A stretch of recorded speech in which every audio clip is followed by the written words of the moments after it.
उसमें जैसे एक व्यक्ति है वो बहुत अच्छा हिंदी जानता है और गर्मी का मौसम है तो कहेगा कि बहुत गर्मी है, बहुत गर्मी है, बढ़ेगी तो बहुत गर्मी है, और बढ़ेगा तो बहुत बहुत गर्मी है, गर्मी ही बोलना पड़ेगा। अंग्रेजी वाले भाई साहब होंगे ना तो कहेंगे hot, hot, hot temperature, very hot, very very hot, hot कहना पड़ेगा। लेकिन अपनी भोजपुरी हर भाव के लिए शब्द रखती है।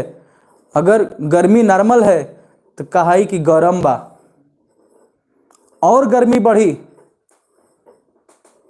तो कहाई कि हौल फुकले बा, हौल। वो भोजपुरी वाला समझेगा कि हौल मने का गर्मी बढ़ल बा कि घटल बा। और बढ़ी, अगर हौल के बाद बढ़ी तो कही कि डाढ़ा लेसले बा। ये भोजपुरी के पास ताकत है। हर भाव खातिर अलग अलग शब्द, हर भाव खातिर अलग अलग शब्द। गरम बा, हौल बा, डाढ़ा बा, डाढ़ा लेसले बा। ये भोजपुरी बता सकेला गर्मी में आ हार्ट में ताकत ना हो। चलिए आगे बढ़ल जाए।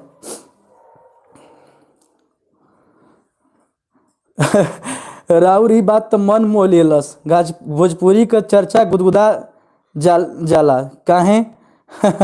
भोजपुरी सही बता रहा हूं, सही कह रहा हूं मैं कि भोजपुरी का भाव सबका में नहीं खे। खैर हम लोग यहाँ जीएस और हिंदी की बात करेंगे, लेकिन कभी आवश्यकता पड़ी तो भोजपुरी के बारे में भी कुछ न कुछ जरूर बात होगी। अपन माटी है, अपन भाषा है, एक खातिर कुछ कल जा सकेला। फिलहाल क्लास लगभग 1 घंटा होके जा रहा बा और हम लोग इस क्लास को अब यहीं पर रोकेंगे और प्रयास ये करेंगे कि रुकने का मतलब कि 10-5 मिनट और समय लेते हैं आपका, और ये फाइनल कर देते हैं कि हम लोग कैसे कैसे क्लास को कंटिन्यू करने वाले हैं, कैसे कैसे क्लास को जारी रखने वाले हैं। और इसके लिए हम लोग ये प्रयास करने वाले हैं कि कल से एकदम शेड्यूल, कॉपी किताब कलम लेके एकदम 7 बजे बैठ जाना है।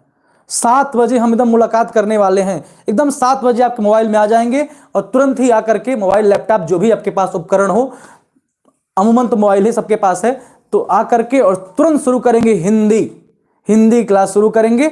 और कल शुरू करेंगे हम संज्ञा।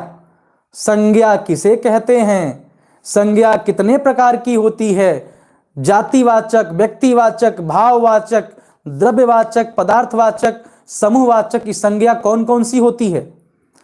इस संज्ञा में कैसे एक संज्ञा जातिवाचक से व्यक्तिवाचक बनेगी, कैसे एक संज्ञा भाववाचक बनेगी, कौन सा एक वचन कौन सा बहुवचन, क्योंकि हिंदी में 2 होते हैं वचन, एक वचन और दूसरा बहुवचन। यहां कोई राम वचन शिव वचन नहीं होगा, ठीक है। और हम लिंग की बात करेंगे। हिंदी में बस 2 लिंग, स्त्रीलिंग पुल्लिंग, और कोई लिंग नहीं। अंग्रेजी वाले तो 4 को लिंग जानते हैं। अंग्रेजी वालों के पास 4 लिंग होता है, स्त्रीलिंग भी होते हैं, पुल्लिंग भी होते हैं, कॉमन जेंडर, न्यूट्रल जेंडर, कई जेंडर होता है उनके पास। हिंदी वालों के पास 2 है। और इसके बाद बात करेंगे हम लोग कारक पर। कारक भी महत्वपूर्ण है, कारकों के बारे में। तो कल संज्ञा की क्लास, पहली क्लास, और दूसरी क्लास रहस्य। कल के लिए दूसरी क्लास क्या शुरू करने वाले हैं जीएस में, वो रहस्य। ऑप्शन मिल चुका है आपको, विज्ञान और भारतीय राज्य व्यवस्था। अब इसकी शुरुआत हम लोग कल करने वाले हैं। तो मेरे प्यारे दोस्तों, मेरे प्यारे साथियों, यह YouTube सेशन आपको आज का कैसा लगा, आपने कैसा महसूस किया कि लोकतंत्र में सबकी राय, सबका सुझाव, सबका मत जरूरी है। इसलिए आज आपका मशविरा लेने आया हूं और आपने अपने कीमती सुझाव मुझे दिए, और जिनका सुझाव मैं नहीं पढ़ पाया हूँगा वो इस व्हाट्सएप नंबर पे व्हाट्सएप करिएगा अपना सुझाव 94 54 61 85 61 पे। उस सुझाव को मैं अपने आगे आने वाली क्लास में जरूर निश्चित रूप से शामिल करूंगा, और मैं चाहूंगा कि आप सुझाव जरूर दें। तो जिनका सुझाव मैं नहीं पढ़ पाया उनसे क्षमा प्रार्थी हूं, हाथ जोड़ करके उनसे निवेदन करता हूं कि दोबारा सुझाव दें, और इस क्लास को और मुझे और इस चैनल को प्लीज मोटिवेट करें। और मोटिवेट करने का वही तरीका है कि आप इसे शेयर करिए, सब्सक्राइबर्स बढ़वाइए और थोड़ा लाइक भी करते चलिए, ठीक है। बहुत बहुत धन्यवाद आप सभी दोस्तों का। मिलते हैं कल। जय हिंद।